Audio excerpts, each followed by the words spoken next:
Los coloides son mezclas que tienen un punto intermedio entre las soluciones homogéneas y heterogéneas. Están compuestas por una fase dispersa, que por lo regular es un sólido con partículas muy pequeñas, y una fase dispersante, que por lo general es líquida o gaseosa. Un ejemplo de un coloide es la leche, donde la grasa representa la fase dispersa y el agua a la fase dispersante. Clasificación de los coloides. Se clasifican en coloides hidrofílicos y coloides hidrofóbicos. Los coloides hidrofílicos tienen cierta atracción por el agua. Presentan un tamaño grande. Estas son importantes en diferentes procesos de nuestro cuerpo, por lo tanto se encuentran en modo de suspensión. Ejemplos de esto podemos hablar de las proteínas, enzimas o algunos tipos de anticuerpos. Otra característica es que presentan adaptabilidad. Quiere decir que se van a adaptar dependiendo del medio en el que se encuentren. La mayoría de estos tipos de coloides hidrofílicos se componen de nitrógeno y grupos con oxígeno. Por otro lado, los coloides hidrofóbicos tienen cierta repulsión con el agua. Requieren de una sustancia estabilizante. Esta sustancia estabilizante se encargará de que los coloides hidrofóbicos no se vayan a separar con facilidad y que lleguen a formar coágulos. Otra de las características es que este tipo de coloides se puede estabilizar mediante un proceso conocido como adsorción.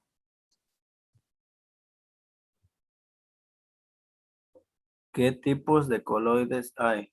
Los coloides se clasifican dependiendo de la proporción de sus respectivas fases de acuerdo al esquema fase dispersa en fase continua. Coloides líquido, fase dispersa en gas, fase continua. Forman aerosoles líquidos como la niebla, la bruma o la neblina. Coloides sólidos, fase dispersa en gas, fase continua. Forman aerosoles sólidos como el humo de un incendio, el polvo en el aire o la ceniza volcánica en la atmósfera. Coloide gas, fase dispersa en líquido, fase continua. Forman espumas como la de la cerveza o la espuma de afeitado. Coloide gas, fase dispersa en sólido, fase continua. Forman espumas sólidas como el merengue o los aerogeles o la piedra pómez. Teniendo en cuenta la fase dispersante y la fase dispersa, a cada una de estas combinaciones se le da un nombre. Por ejemplo, el tipo de coloide que ocurre entre una fase dispersante líquida y una fase dispersa gaseosa se le llama espuma. Y un claro ejemplo de este coloide es la crema batida o la espuma de la cerveza. Otro ejemplo de la fase dispersante sólida en una fase dispersa líquida se le llama gel. Y un ejemplo claro es la gelatina o la mantequilla.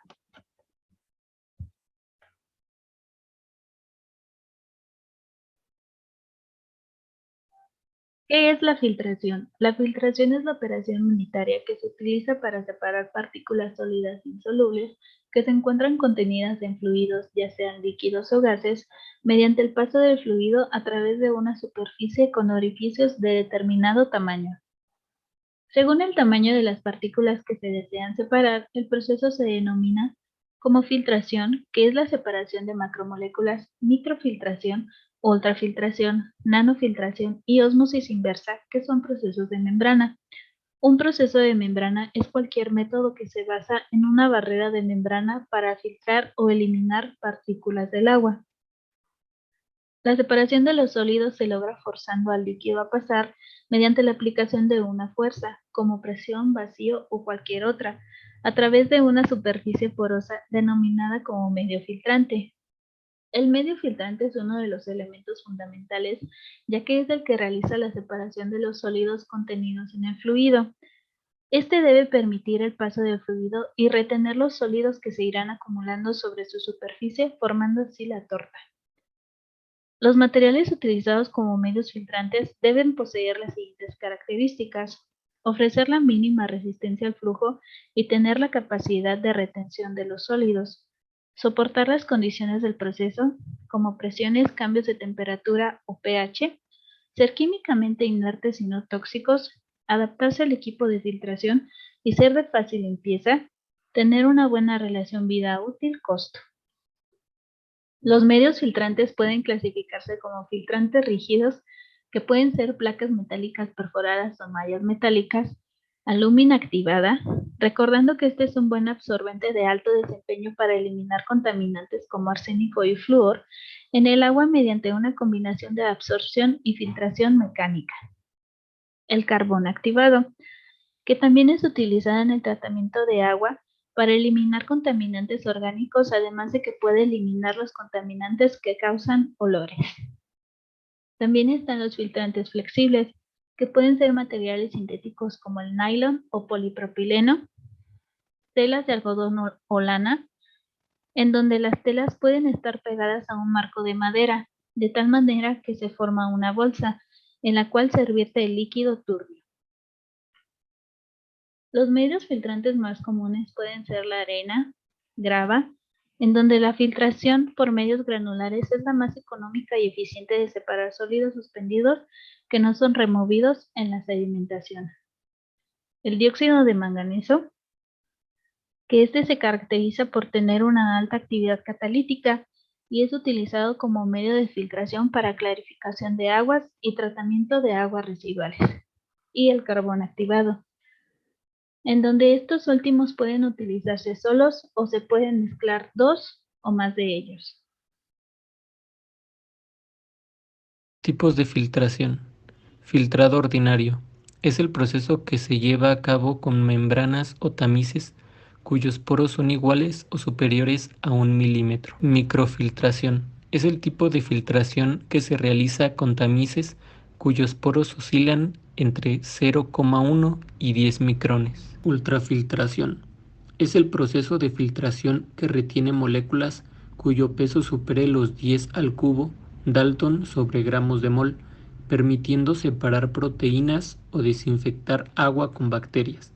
Así, este tipo de filtración permite filtrar partículas con diámetro de hasta 0,01 micrón. Nanofiltración. Este proceso permite retener a la membrana filtrante a moléculas sin carga eléctrica que tengan un peso superior a 200 Dalton sobre gramos de mol, y es aplicada en la industria química, fundamentalmente para concentrar compuestos orgánicos. Ejemplos: preparar café. Para hacer café u otras infusiones, se pone en contacto la sustancia con agua hirviendo o muy caliente, para forzarla a que libere en el agua su contenido. Luego se los debe separar, y para eso se vierte la mezcla en un filtro de tela o de papel, que retiene las partículas más gruesas de la infusión, y se deja pasar el líquido. Las filtraciones por tuberías rotas. El agua de un caño roto puede acumularse y filtrarse a través del cemento con que están hechas las construcciones, reblandeciendo su consistencia y abriéndose paso hacia abajo por obra de la gravedad, o hacia arriba debido a la presión. En ambos casos, el agua se filtra por el cemento, dejando cualquier partícula que tenga del otro lado de la pared. Purificadores de agua. Los filtros de agua desde hace siglos operan mediante el tamizado del agua para beber, ya sea mediante piedras especialmente porosas o mediante papeles, corchos y otros sólidos que sirven para retener las partículas que el agua trae consigo. De esta forma, el agua queda lo más limpia posible. Colar la pasta. Cuando hacemos pasta o espagueti, hervimos el alimento en agua y luego lo separamos mediante un colador, que no es otra cosa que un filtro grueso. Así se logra retener la pasta cocinada y desechar el agua caliente. Los materiales de nuestra práctica de filtración serán los siguientes. Vamos a necesitar 100 mililitros de agua, maicena o fécula de maíz, un recipiente de preferencia cristalino y un círculo de papel celofán. Lo primero que haremos será tomar nuestra agua y agregaremos 1 o 2 gramos de maicena.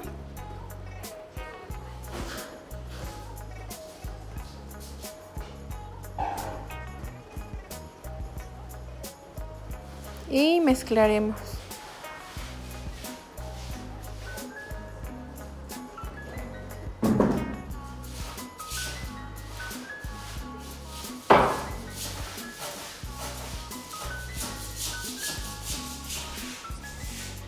Lo dejaremos reposar por 2 horas. Ahora con el círculo de papel celofán lo doblaremos a la mitad y nuevamente a la mitad. Tomaremos una pestaña y se formará una especie de bolsa y la colocaremos encima de nuestro vaso y agregaremos nuestra solución.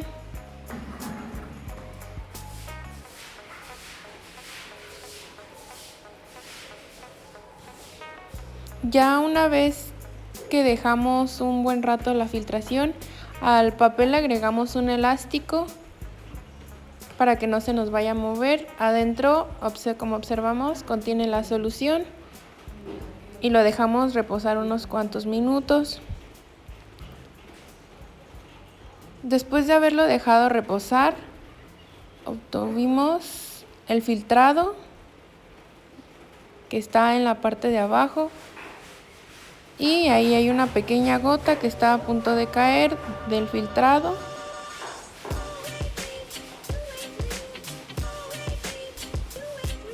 Aún falta un poco. La filtración es un poco lenta, pero como podemos observar, sí se está dando. Ya cuando no haya nada de líquido en la parte superior del papel, vamos a retirar el elástico con cuidado y el papel.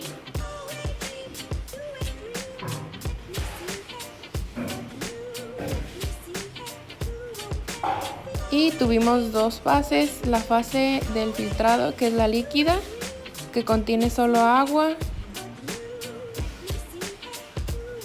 y en el papel observamos que en el fondo quedó un poco de maicena.